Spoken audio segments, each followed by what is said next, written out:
Selamat datang kembali di podcast Esensi bersama saya Teguh Budi Utomo. Kali ini saya hanya sendiri, tidak ditemani oleh Erwin karena sedang berhalangan. Maka kita lanjutkan podcast selanjutnya dengan tema yang sangat esensial, yaitu nilai.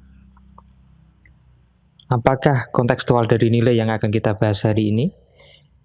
Kontekstualnya adalah dengan tema pertama kita yaitu kehidupan dan tema kedua kita yaitu kekayaan. Secara harfiah, nilai itu diartikan sebagai estimasi atas sesuatu hal. Jadi nilai dalam perspektif kita sebagai manusia itu didefinisikan berbeda-beda dari masing-masing individu. Tapi yang ingin saya garis bawahi adalah nilai sebagai hal yang paling penting dalam pikiran kita masing-masing. Jadi pertanyaan mendasarnya adalah, apakah hal yang paling penting dalam kehidupan kita? Dalam tema pertama kita yaitu kehidupan, kita membahas definisi tentang kehidupan secara general. Waktu itu saya mendefinisikan kehidupan secara general adalah proses biologi dan kimia yang terjadi di bumi ini. Baik itu pada tumbuhan, hewan, manusia, dan lain sebagainya. Interaksi antara makhluk hidup itulah yang menjadikan keberadaan dunia ini, bumi ini, menjadi hidup. Saya juga menjelaskan tentang sedikit ya, sejarah terjadinya kehidupan dari mulai awal pembentukan bumi sampai saat ini. Yang pada prinsipnya, kehidupan itu adalah proses kimiawi yang terjadi di dalam masing-masing makhluk hidup. Pada tema kedua, kita membahas tentang kekayaan, definisi kekayaan, yaitu total net aset yang dimiliki oleh manusia secara legal, yang bisa dilikuidasikan dalam momen itu juga. Tidak membahas tentang kepemilikan yang dimiliki oleh hewan, hanya manusia. Jadi cross-cutting antara dua hal tersebut, yaitu tentang kehidupan dan tentang kekayaan, memunculkan tema ketiga, yaitu nilai. Kembali ke pertanyaan mendasar tadi, apakah hal yang paling penting dalam kehidupan kita sebagai manusia? Perspektif masing-masing individu tentu berbeda, tapi secara general pada saat ini, yang mana interaksi antar manusia dalam kehidupan sosial, baik itu secara wilayah lokal, nasional ataupun internasional, ukuran yang digunakan tentunya adalah kesejahteraan sosial. Secara makro, pada dasarnya kesejahteraan sosial itu diukur dari tingkat pendapatan per kapita. Jadi, hal yang paling sederhana untuk mengukur hal yang paling penting, yaitu kesejahteraan, adalah penghasilan, baik secara kumulatif ataupun masing-masing individu. Alat ukur yang digunakan untuk mengukur hal yang sepenting itu yaitu kesejahteraan, yang ternyata hanya mengukur dari penghasilan saja, yaitu tingkat pendapatan dalam ini adalah dinilaikan sebagai uang, itu sangat sempit sekali menurut saya. Hal yang senada juga diungkapkan oleh Vandana Shiva dan saya sangat setuju dengan ungkapannya tersebut, yaitu ukuran kesejahteraan yang kita gunakan pada saat ini adalah spoil dari Perang Dunia Kedua yang tidak lagi relevan bisa kita gunakan. Ukuran tersebut kenapa tidak relevan? Karena terlalu sempit, hanya membatasi kesejahteraan sebagai definisi dari kegiatan ekonomi manusia. Yang sebagaimana saya ungkapkan di tema pertama, bahwa kehidupan itu sendiri adalah proses biologis dan kimia. Di tingkat manusia, kita memiliki proses yang lebih tinggi lagi dibanding dua hal tersebut, yaitu proses intelektualitas, yang mana kita bisa berpikir. Berbeda dengan makhluk hidup yang lain yang berada di bumi ini, mereka tidak bisa berpikir. Mereka hidup, menjalani apa yang termaktum dalam kode-kode genetis mereka. Jadi mereka tidak bisa melakukan perubahan terhadap diri mereka sendiri selain melakukan evolusi yang butuh proses sangat lama. Sedangkan kita memiliki pikiran, kita bisa berkembang dengan begitu pesatnya, kita bisa merubah tingkah laku kita, dan lain sebagainya. Kemampuan untuk berpikir inilah yang membuat kita unggul dalam segala hal dibanding dengan makhluk-makhluk hidup yang lainnya. Kita mampu menentukan nasib dari masing-masing kita sendiri untuk bertahan hidup. Berbeda dengan tumbuhan, hewan, dan lain sebagainya yang mereka sangat bergantung sekali dengan hierarki rantai makanan mereka. Sedangkan kita bisa lompat-lompat. Kita bisa hanya menjadi herbivora saja, kita bisa menjadi karnivora saja, kita bisa menjadi omnivora juga. Kita adalah pemakan segalanya. Karena itu sebenarnya bukan cuma proses evolusi kita, melainkan dari proses pola berpikir kita juga. Makan adalah proses untuk merubah protein menjadi energi dalam tubuh kita sebagai manusia. Proses ini sangat penting sekali karena ini adalah dasar dari proses kimiawi dan biologis untuk mendukung kehidupan. Bahwa dasar dari tubuh kita adalah cairan. Cairan adalah hal yang paling penting untuk mendukung kehidupan. Sebagaimana saya jelaskan juga di awal tema pertama kita, yaitu air merupakan sumber dari segala sumber kehidupan. Maka kita bisa bertahan hidup tanpa makan itu lebih lama dibanding dengan kita bisa bertahan hidup tanpa minum. Proses perubahan dari protein menjadi energi inilah yang menurut saya paling penting dalam kehidupan kita sebagai makhluk biologis yang berproses kimia di dalamnya. Maka seharusnya ukuran yang paling penting untuk menentukan kesejahteraan manusia yang pertama adalah dinilai dari tingkat protein itu sendiri yang dikonsumsi oleh masing-masing manusia. Tentunya pendapatan per kapita atau tingkat pendapatan seseorang juga akan berkaitan erat dengan pola makan seseorang. Tetapi kenyataannya tidak tentu orang yang lebih kaya berarti tingkat kesehatannya akan lebih baik. Mengingat semakin tinggi kekayaan suatu negara, tingkat obesitasnya juga semakin tinggi. Ambil contoh Amerika dan Cina. Berbeda dengan negara-negara yang tingkat ekonominya di bawahnya atau dengan negara-negara yang tingkat kesadaran kesehatannya lebih tinggi. Oleh sebab itu, tingkat pendapatan per kapita benarnya tidak ada hubungannya dengan tingkat kesehatan suatu kelompok masyarakat. Kita lihat contoh yang lain. Jepang secara statistik adalah masyarakat dengan angka harapan hidup tertinggi di dunia. Yang lebih tinggi angka harapan hidupnya adalah perempuan dibanding pria. Untuk datanya bisa dilihat langsung melalui UNDP ataupun dari sumber-sumber terpercaya yang lainnya. Tingkat kesejahteraan mereka yang diukur dari pendapatan per kapita tinggi. Mereka adalah negara maju dan tingkat kesehatan masyarakatnya juga tinggi. Ini berbeda jauh dengan negara-negara maju lainnya seperti Amerika dan Cina.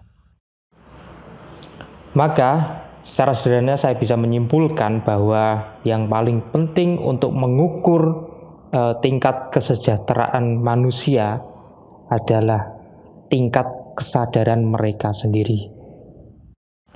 Untuk mengukur tingkat kesadaran tentunya sangat kualitatif, dan untuk melakukan riset sekualitatif tersebut untuk 7 miliar manusia sangat impossible. Tapi bukan berarti kita harus mengeneralisasi hal yang sespesifik tersebut, yaitu kesejahteraan.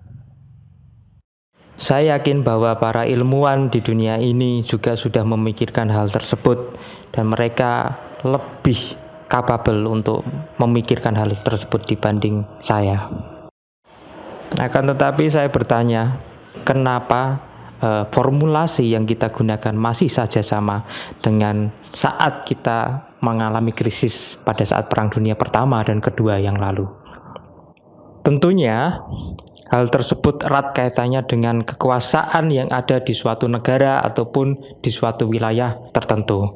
Karena yang menentukan kebijakan bukanlah para ilmuwan, melainkan para politisi.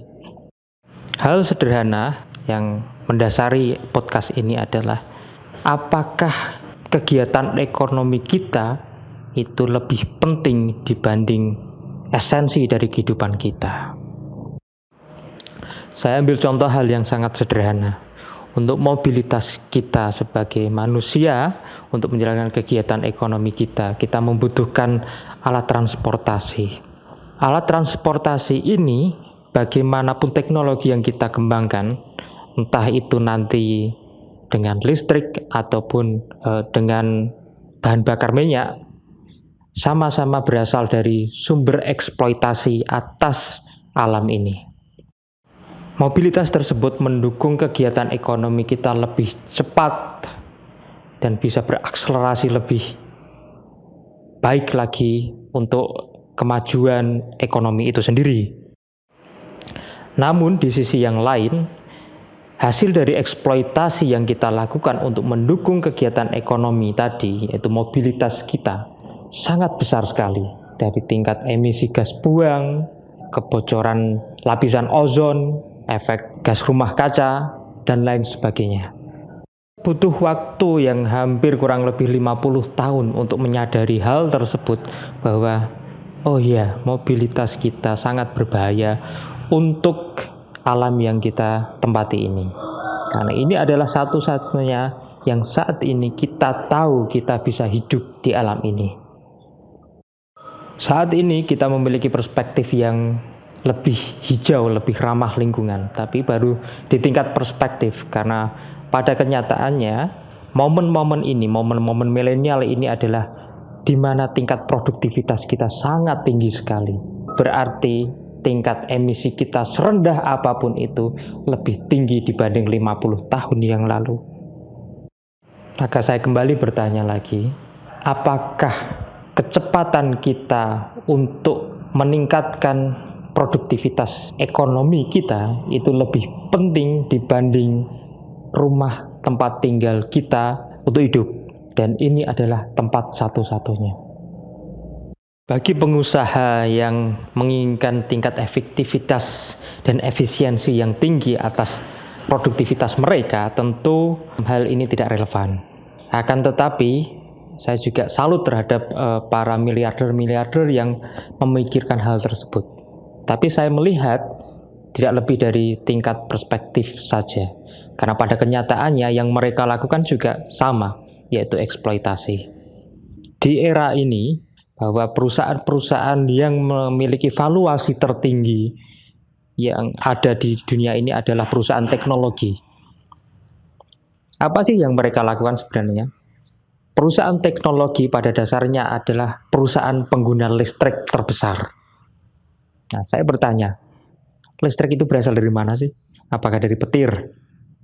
Ternyata bukan, kan? Listrik, produksi terbesar kita pada saat ini, itu berasal dari batu bara. Kenapa dari batu bara?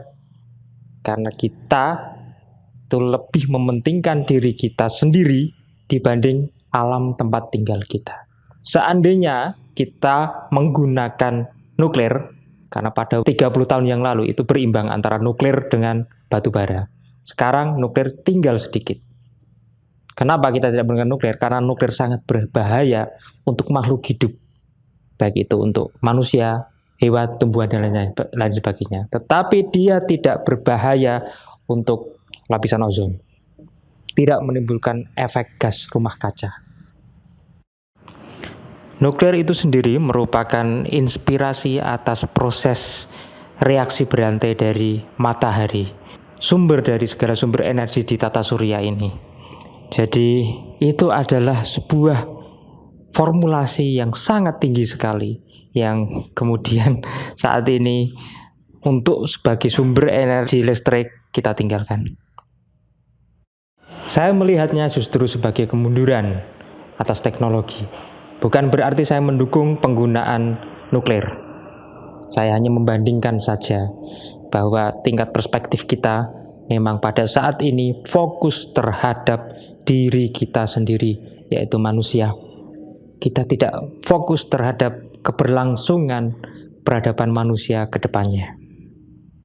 Cukup jauh membahas dari nilai menjadi keberlangsungan peradaban selanjutnya. Kita lihat saja hal-hal yang sederhana di sekitar kita. Saya sebagai seorang pekerja yang bekerja harian, pergi pagi, pulang sore, setiap hari saya menggunakan kendaraan dengan BBM setiap hari. Saya menggunakan listrik untuk alat-alat kerja saya setiap hari. Apakah saya juga pernah berpikir seperti itu? Berpikir untuk, saya akan mengganti berjalan kaki saja. Saya akan mengganti alat-alat kerja dengan yang manual saja? Tentu tidak. Tidak dalam artian tidak bisa dilakukan. Ya dalam artian hanya di pikiran saja. Oleh sebab itu saya sharekan melalui podcast ini. Memang benar sekali bahwa kehidupan kita sebagai umat manusia dalam satu peradaban ini sangat berkembang pesat, terutama dalam bidang teknologi dalam 100 tahun terakhir ini setelah Perang Dunia Kedua tentunya. Pertumbuhan baik dari dalam segi populasi kita dan cara memandang kita terhadap alam ini sangat berkembang. Akan tetapi saya melihatnya perspektif kita sebagai manusia secara utuh bagian dari alam kita semakin terkikis. Kita lihat sejarah manusia-manusia ataupun peradaban-peradaban yang hidup selaras dengan alam seperti suku-suku pedalaman yang 200 tahun yang lalu mungkin masih ada, sekarang hampir dipastikan punah. Saya memiliki pertanyaan, apakah memang ada satu suku yang benar-benar belum kita temui oleh manusia modern? Contoh, Amerika adalah sebuah benua yang di dalamnya diisi oleh berbagai macam suku. Yang di bagian utara tentunya adalah ada suku Indian, kita sebutnya ya, suku Inuit. Yang di bagian kutub di Amerika Selatan ada Aztec, Inca, Maya, dan lain sebagainya itu. Nah, suku-suku tersebut pada saat ini ada, tetapi tidak lagi menjalani kehidupan mereka sebagaimana peradaban mereka saat itu dijalankan. Lalu kembali ke pertanyaan awal tadi, apakah hal yang paling penting bagi kehidupan kita sebagai manusia? Ternyata saya melihatnya dengan agak skeptis memang. Yang paling penting dalam kehidupan kita adalah tingkat pendapatan kita. Hasil dari interaksi ekonomi antar kita sendiri. Saya pikir sangat jelas sekali perbedaan antara nilai yang benar-benar bernilai ataupun esensial dibanding dengan nilai yang valuasinya adalah perspektif kecil dari pikiran kita sendiri.